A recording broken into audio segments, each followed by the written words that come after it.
So, UFC 297, Sean Strickland versus Dricus Du Plessis is scheduled for January 20th of next year in Toronto, Canada. And these two guys have been going at each other, and we are going to talk about it. So, first of all, the fight card itself has some interesting matchups on there, right? I'm eager to see what this fight plays out like. Jan Blachowicz versus Rakic. Looking forward to that. Looking forward to Arnold Allen. He's always fun to watch. Dominic Reyes. We've not seen him in a minute, so it'll be interesting to see how he returns against Carlos, Israel Adesanya's teammate. But that's not what we're talking about today. We're talking about what happened between Sean Strickland and Dricus Du Plessis during the fight, during UFC 296. Of course, as we know, these two guys got into it, but let's back up a little bit. Why did they get into it? Well, they don't like each other. During the press conference for this particular fight, they were talking shit back and forth to each other. Mostly Sean Strickland. You know, Strickland's he's a very opinionated man. He says what he's thinking. He tries to be as honest as possible with his words. And he said a lot about Dricus Du Plessis. Specifically, he was talking about how Du Plessis and his coach kiss each other and how his coach grabs his cup. And he was just, pretty much making fun of Dricus Du Plessis. And, Du Plessis did not like that. He did not like that one bit. Now, by the way, this is not the first time that Sean Strickland has said this. In November of this year, he responded to a tweet where he said, "We often talk about Rose and Ladd and their coaches, but we never talk about Dricus. Dricus, hold up 4 fingers if you're in danger." A response to this right here, this picture of Dricus Du Plessis and his coach sharing a passionate kiss in the octagon.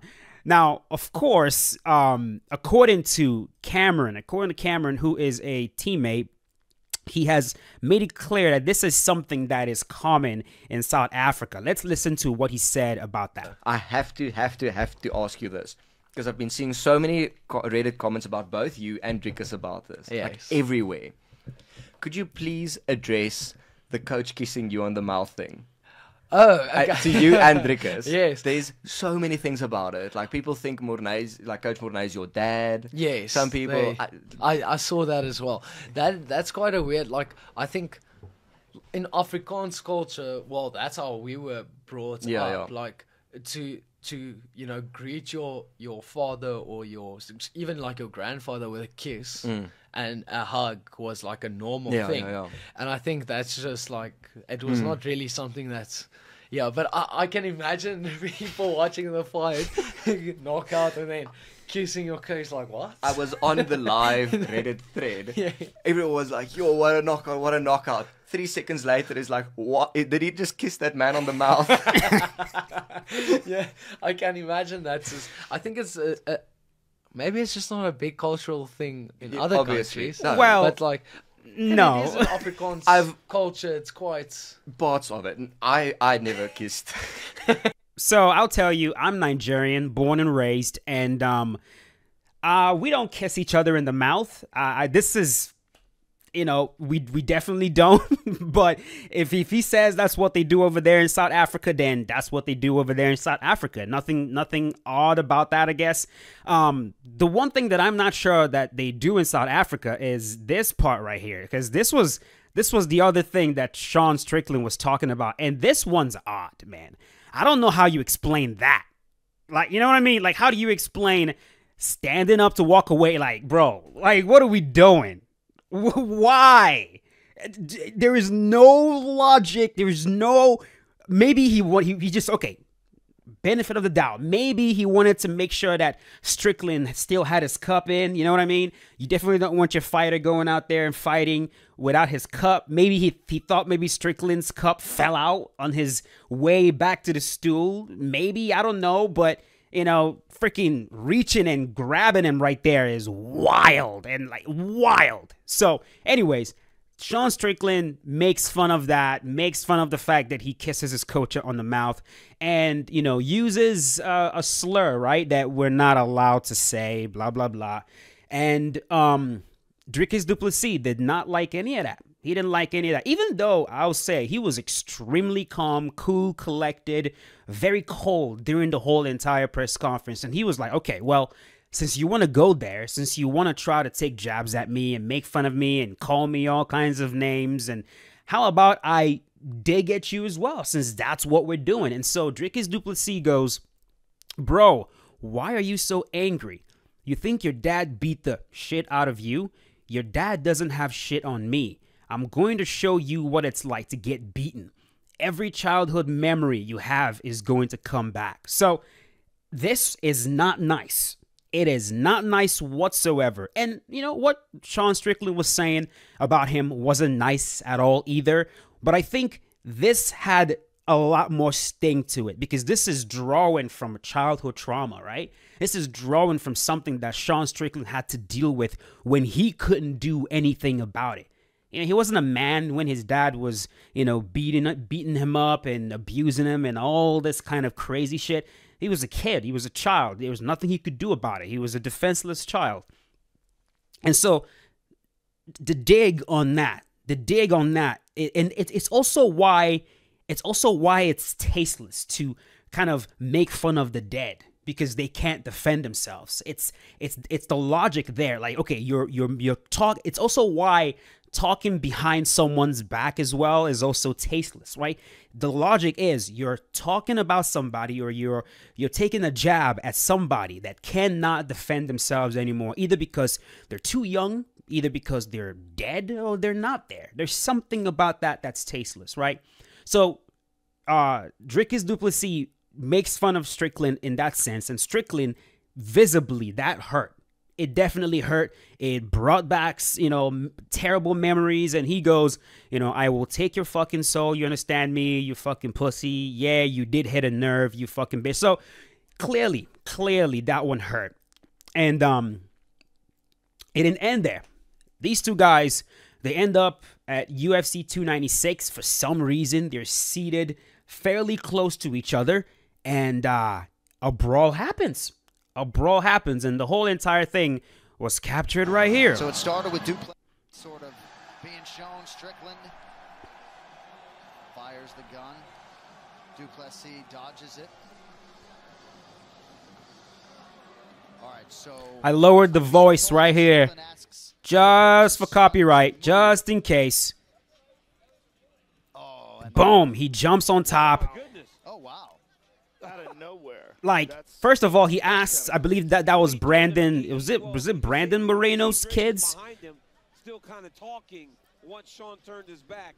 So I don't know if maybe Sean Strickland heard him, but how about Sean Strickland, who is a psychopath, having the wherewithal to tell the kids to move before he goes and attacks? Yeah, tells him to move, and then jumps on top and starts freaking beating on him, right? It's not the first time we've seen stuff like this. We've seen this happen before.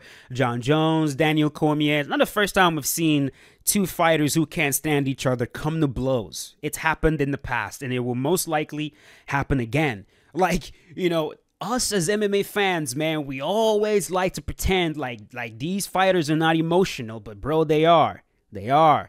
And even as a man, just because you're a man or whatever doesn't mean that you don't have emotions. Certain things can be said that could absolutely dig at you, and you react. And when you are a fighter, the way you react is by fighting. Anyways, that happens.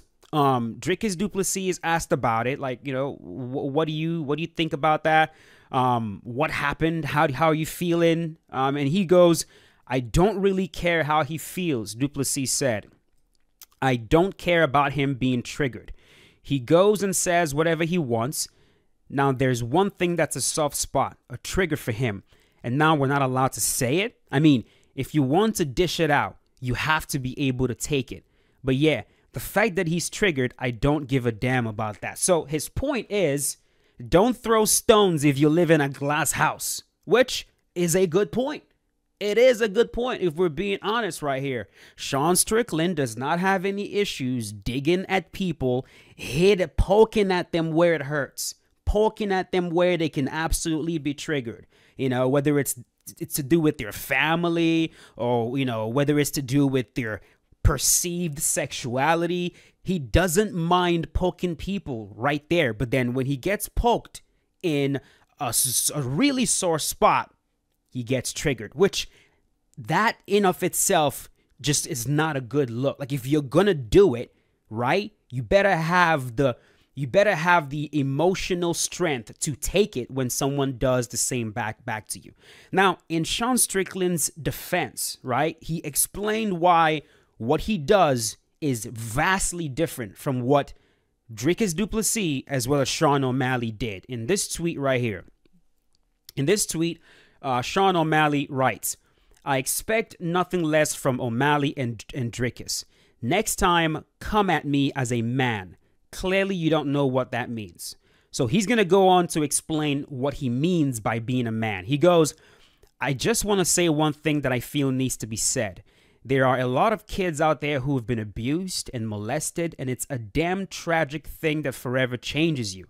How you function, how you view the world, how you treat relationships, how you handle addiction. And for someone to put you down with that level of trauma on a world stage is an utter disgrace.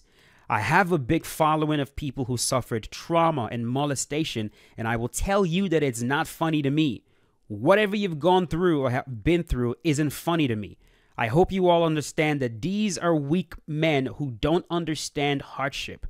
They don't understand what it's like to live with demons. Forever a struggle they will never understand." So, first of all, very, very easy to understand what Sean is trying to say right there. He's trying to say, every single time that I've come at you, I've attacked you personally. How true is that? Not really true, right? Because when he was going on, when he was talking about, Dricus Du Plessis, he was also attacking his coach.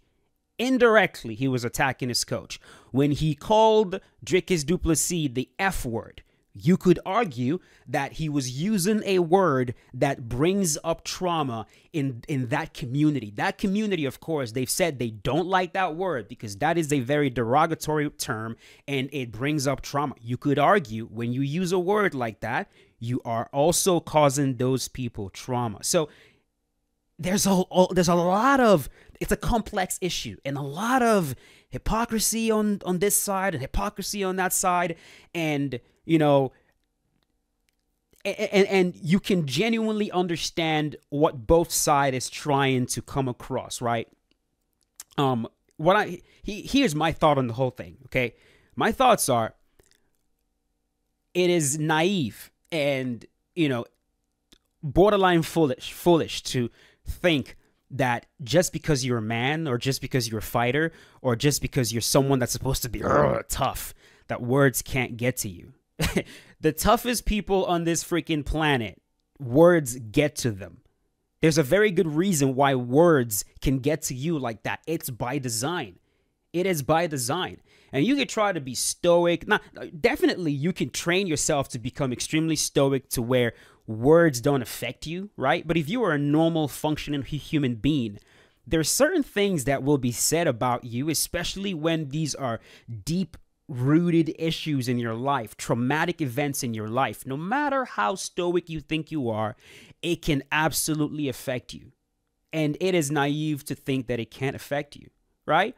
And so because of that, the same way an MMA fight, there are rules, right? Just because you can't stand each other doesn't mean you can go in there and poke each other in the eye or kick each other in the nuts or bite each other. Or if you choke out your opponent and the referee is trying to stop you, you don't get to keep choking him just because you don't like him. There's still rules you have to abide by, even when you absolutely despise the guy you're fighting, right? John Jones and DC hated each other. DC more hated John Jones, but DC still didn't go in there going outside of the rules, right? I think when it comes to trash talking, I'm not saying that there should be a bunch of written rules that should be enforced because I still believe in freedom of speech and I believe that we should be able to say whatever the hell we want. But I think just for the sake of honor, I think there should be some unspoken rules that men, fighters, should definitely live by. Just for the sake of that word honor. Right? Like, let's not bring family into it. Let's not bring people's sexuality into it, perhaps. Let's not try to dig at people's deep-rooted trauma. Maybe we shouldn't do that, because what happens is when you say something to somebody that's a trigger, right? Then what's going to happen? They'll do the same exact thing that they will do if you were to hit them. If you hit me, I'm going to try to hit you harder. And if you hit me back harder, I'll try to fucking hit you even harder. And that's what happens with trash talk. When you trash somebody and you call them the F word and you say all and and you clown them in public, well, what they're going to do is, all right, well, since you want to do that, now I'm going to try to find something in your life that I'm going to say to you that's going to absolutely hurt you. Now there are no rules. And then you go and complain that you went too far, bro. You went too far. It's like, bro, like if you don't want him to go, it's like too far is subjective. I'll just put it that way. Too far is subjective. Maybe to Dricus Du Plessis, calling him what you called him, the F word, maybe that's too far to him. And this is nothing. So because we all can't agree on what too far is when it comes to words, then maybe we should all live by a certain unspoken, a set of unspoken rules. Let's not talk about family. I think that's a good one, right? Let's not bring up family. If we're going to trash talk, how about we just talk about the person, the fighter that you're going to fight? You know, say he's balding or whatever. I don't know. I don't know. But all this stuff, bro, this is the second time we've seen dads being brought into it. And it's just, it's tasteless. You know what I mean? It's distasteful, you know? But that's just my opinion. I'm pretty sure there will be people in the comment section who, everybody is so soft. It's so funny because, like, it's the sort of thing Sean Strickland would say. Oh, everyone is so soft these days. Yeah, they're so soft these days. Where are the real men? The real men that this country was built on. Everybody is soft now. Well, bro, like, you as well, man. If you were digged on the level that's traumatic, yeah, that soft side of you comes out as well, bruh. We all have that. You know what I mean? No one is so macho, manly that, like, you can't say something about them that will freaking go, ooh, that stung.